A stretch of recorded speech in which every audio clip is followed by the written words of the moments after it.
हमारे साथ जुड़े हुए हैं जदयू के नेता राजेश तिवारी, इनसे जानेंगे आज जिस प्रकार से बीजेपी नेता प्रतिपक्ष विजय चौधरी ने एक बार फिर से सरकार पर हमला किया है, सीधा सीधी आरोप लगाया है, खास करके प्रधानमंत्री आवास योजना में। राजेश तिवारी जी, आपने सुना होगा नेता प्रतिपक्ष विजय सिन्हा ने सीधा सीधी मुख्यमंत्री को ही चैलेंज किया है और साफ तौर पर कहा है, प्रमाण के साथ कहा है कि 30,000 रुपया प्रधानमंत्री आवास योजना में बिना चढ़ावा दिए कोई काम नहीं होता है और वैसे लोग को ही लिस्ट में लिया जाता है जो चढ़ावा देने के लिए तैयार रहते हैं। अनिल जी, सबसे बड़ी बात है कि माननीय प्रतिपक्ष के नेता विजय सिन्हा जी क्या बोल रहे हैं उनको खुद समझ में नहीं आता है। सही में उनके जो है प्रदेश अध्यक्ष और विधान परिषद के प्रतिपक्ष के नेता सम्राट चौधरी जी बोले थे, जब ज्यादा व्याकुल मत होइए, वही स्थिति ये हो गया।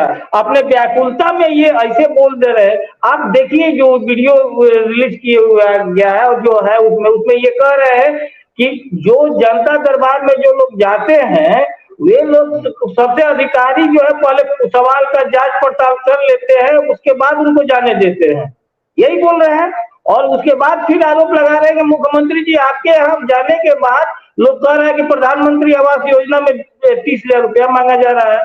तो या तो वो पहले बात गलत बोल रहे हैं क्या कि ये जांच का अधिकारी सब करके जाते हैं, या बाद में वो जो बोल रहे हैं गलत बोल रहे हैं। और दूसरी बात ये कहते हैं कि वो कह रहे हैं कि वहां कोई भी जाता है मेरे पास आइए, जो भी आपका समस्या है वो हम बिना पूछे हुए हम करेंगे। तो भैया आप ये बताइए कि आप सही कह कौन रहा है? मुख्यमंत्री जी के पास ये मामला गया है, ये तो आपके पास मामला तो आया नहीं है।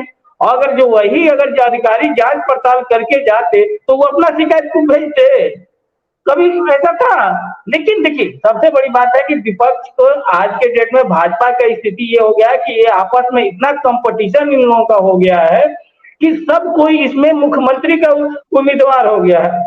गिरिराज सिंह जी अलग शुरू से ही व्याकुल आत्मा है, उसके बाद आपका विजय सिन्हा जी हैं, उसके बाद सम्राट चौधरी जी हैं, उसके बाद नित्यानंद राय जी हैं। इतना ग्रुप हो गया है, नया इन लोगों में और कंपटीशन शुरू हो गया। जीवेश मिश्रा जी अपना समाज को देख करके वो भी उड़ाना शुरू कर दिए। तो इतना कंपटीशन हो गया है कि भाजपा के क्या बोल जा रहा है। भाजपा अपना संस्कृति जो पहले था वो संस्कृति खो करके आज के डेट में ऐसा हो गया है कि बड़बोलपन का शिकार हो रहा है। और हकीकत भी है, क्यों नहीं होगा, वैसे ही लोगों को पद प्रतिष्ठा दिया जा रहा है तो और ज्यादा कंपटीशन हो जा रहा है कि भाई और बोलेंगे और कुछ ऐसा काम करेंगे जिसके बदौलत हमको भी और पद प्रतिष्ठा मिल जाए।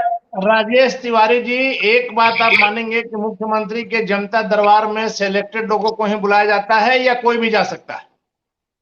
देखिए सेलेक्टेड लोगों को नहीं बुलाया जाता है। हकीकत में ये होता है कि ज्यादा भीड़ न हो इसको लेकर के और सबको समय मिले इसके अनुसार से हर जो सोमवार को होता है विभागीय अनुसार से, कभी किसी विभाग का कभी 2-3 विभाग का, उसके अनुसार से बुलाया जाता है।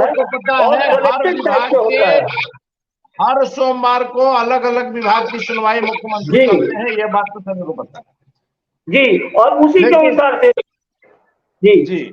लेकिन राजेश तिवारी जी, एक चीज आपको मानना होगा कि बिहार में भ्रष्टाचार ब्लॉक स्तर से लेकर के बहुत ज्यादा बढ़ा हुआ है और यदि कोई शिकायत सीधे मुख्यमंत्री नीतीश कुमार जी तक आती है, इसका मतलब है कि नीचे के अधिकारी ना काम कर रहे हैं ना उन्हें डर है।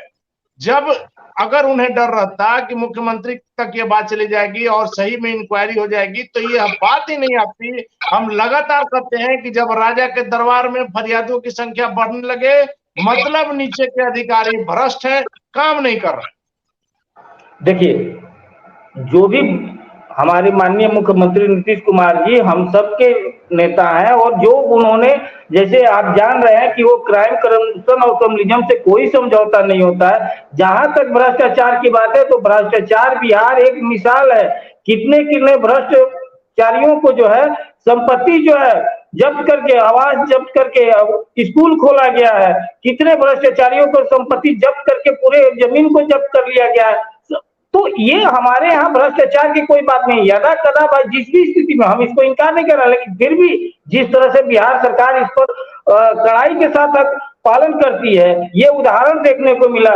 देखिए, मुख्यमंत्री जी के पास जनता दरबार से होता है, प्रेस के मीडिया लोग आप लोग स्वतंत्र रहते हैं, जो भी सवाल से लेकर के कभी भी जा सकते हैं। लेकिन यही अगर वही अदर स्टेट में देख लीजिए या और सब जगह देख लीजिए, आज विगत 9 सालों में कोई एक प्रेस कॉन्फ्रेंस जो है देश के प्रधानमंत्री नहीं किए, और एक किए भी हैं तो कौन का, तो फिल्म अभिनेता अक्षय कुमार से है जो सवाल पूछ रहा है कि मोदी जी आप आम चूस करके खाते हैं कि काट करके खाते हैं।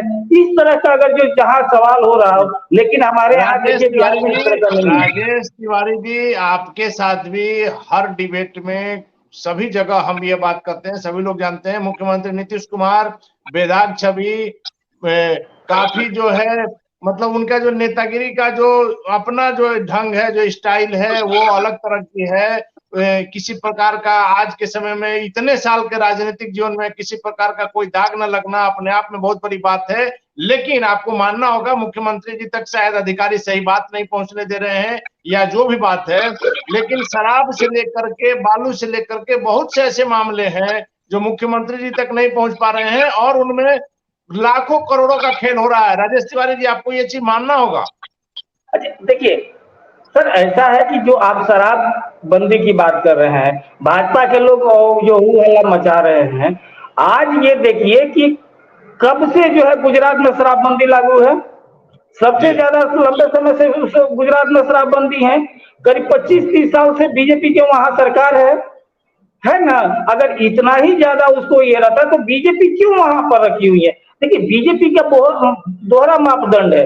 वही उत्तर प्रदेश में जहरीली शराब से मरते हैं तो वहां के मुख्यमंत्री, वहां के मद्य निषेध मंत्री कहते हैं कि कोई भी मुआवजा की कहाँ बात होती है, लेकिन बिहार में मुआवजा की बात हो। और ये बिहार के मुख्यमंत्री जी क्या ये कहिए कि ये रहा कि उन्होंने परिवार को चिंता किया कि नहीं, जो अभी तक जो हो रहा था, लेकिन परिवार के इसके पीड़ित हो रहे हैं, परिवार को लिखित देना पड़ेगा कि जिसके बाद उनको मुआवजा, उनके लड़के का क्या दोष है, उनकी पत्नी, ये बात सही है राजेश तिवारी जी, ये बात सही है और इन बातों से भी इनकार नहीं किया जा सकता है कि मुख्यमंत्री जी जब बीजेपी के साथ रहते हैं तो सुशासन के प्रतीक हो जाते हैं। लेकिन सच्चाई क्या है कि मुख्यमंत्री नीतीश कुमार पर कोई दाग नहीं है, लेकिन कहीं ना कहीं कुछ चूक हो रही है। आप देख सकते हैं अभी तत्कालीन जो बिहटा में जो परेड में जो घटना हुई है वह क्या चीज दर्शा रहा है, यही दर्शा रहा है। प्रशासन ने हालांकि कार्रवाई की है, एसएसपी पटना के एकदम टाइट हो गए हैं, निश्चित तौर पर कार्रवाई होगी, लेकिन हमारा कहना है कि वैसा दुस्साहस करने का उन लोगों को हिम्मत कैसे हुआ। जिस प्रकार के आपने देखा खनन पदाधिकारियों पर, खास करके महिलाओं के साथ जिस प्रकार का व्यवहार हुआ, आखिर ऐसी उदंडता करने की हिम्मत अपराधियों में कहां से आ रही है। अनिल जी देखिए, ये तो परेड वाला जो घटना हुआ तो सडनली हुआ, उसके बाद आप देखिए 45 लोगों को अरेस्टिंग भी हुआ है, सब कुछ हुआ। लेकिन आप एक उदाहरण देख लीजिए कि किस तरह से ये तो सडनली हुआ है। लेकिन आप अब देखिए उत्तराखंड में आज से कुछ महीना पहले ही देखेंगे कि बिहार के ही समाज सेवी उत्तराखंड में बजाते अनशन पर बैठे थे और अनशन पर बैठे बैठे वो मर तक गए और सिर्फ वहां के बालू माफियाओं के लिए जो है वो कार्रवाई करने की मांग कर रहे थे स्टेट गवर्नमेंट के वहां पर, लेकिन वहां के स्टेट गवर्नमेंट नहीं है की है। देखिए, बिहार सरकार कभी भी संवेदनशील रहा है। यदा कदा कुछ ऐसे दल हैं कि जिसके राजनीतिक संरक्षण की बदौलत जो इस तरह का जो मिलता है, जो इस तरह का प्रोत्साहन मिलता है, और इतना बड़ा घटना अगर क्या आप समझ रहे हैं कि बिना राजनीतिक संरक्षण के हो सकता है कि पुलिस पदाधिकारी पर, महिला अधिकारी पर बिना राजनीतिक संरक्षण के कोई मजदूर और बालू ढोने वाला कोई इस तरह का कार्रवाई कर देगा। आपकी सरकार है, आपकी सरकार है, आपको किसने रोका है कार्रवाई करने से? जो भी हम लोग कार्रवाई कर रहे हैं। आज गए ना 45 आदमी जेल में, छोड़ाने के लिए बहुत सब करते रह गए ना। देखिए, सरकार ये कहा जाता है कि कोई अगर जो 10 भी अगर जो दोषी छूट जाए, लेकिन एक निर्दोष को सजा नहीं होना चाहिए। जितने लोगों को भी कार्रवाई या वीडियो के माध्यम से कार्रवाई हो जा रहा है उसको कार्रवाई किया जा रहा है। राजेश तिवारी जी, एक बात समझ लीजिए, मुख्यमंत्री नीतीश कुमार की जो छवि है, अगर छवि बढ़िया नहीं रहती तो देश स्तर पर जो विपक्ष को एक कर रहे हैं, इन्हें राहुल गांधी से लेकर के कांग्रेस के बड़े नेता या विपक्ष में तमाम बड़े बड़े नेता हैं, लेकिन मुख्यमंत्री के चेहरे पर जब बात हो रही है तो निश्चित तौर पर मुख्यमंत्री नीतीश कुमार में वो दमखम है जो कि तस्वीर बदल सकते हैं देश की। वही हम कहना चाह रहे हैं कि बिहार की तस्वीर भी मुख्यमंत्री बदल सकते हैं, लेकिन सही जानकारी नहीं पहुंच रही है। कहीं ना कहीं अधिकारी उन्हें दिग्भ्रमित तो नहीं कर रहे। कोई दिग्भ्रमित नहीं कर रहा है। ये जान लीजिए, सबसे बड़ी बात है कि बीजेपी के पास जो है अब आया है वो पहाड़ के नीचे। ये लोग पहला बार ऐसा एहसास हो रहा है कि इन लोगों के पास जो अब जो है 24 खाली करना पड़ेगा।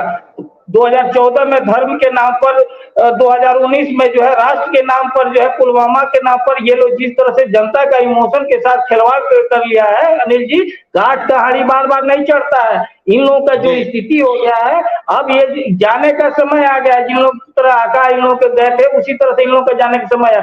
अब ये लोग कुछ भी कर ले, लेकिन जो नीतीश कुमार जी ने जो मुहिम शुरू किया, आज देखिए जातीय जनगणना का पूरा देश सपोर्ट करने लगा।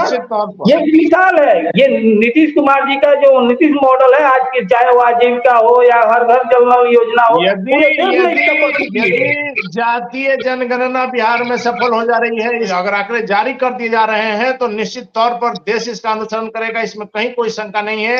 लेकिन आपने देखा विजय चौधरी ने कहा है कि जो शराबबंदी पर मुख्यमंत्री जी ने पलटी मारी है कि जो मुआवजा मिलेगा परिजनों को लिख कर देने के बाद, वो बीजेपी की मांग थी। बीजेपी के प्रेशर में, बीजेपी के दबाव में आखिर मुख्यमंत्री जी परिजनों को मुआवजा देने के लिए 4 लाख तैयार हुए।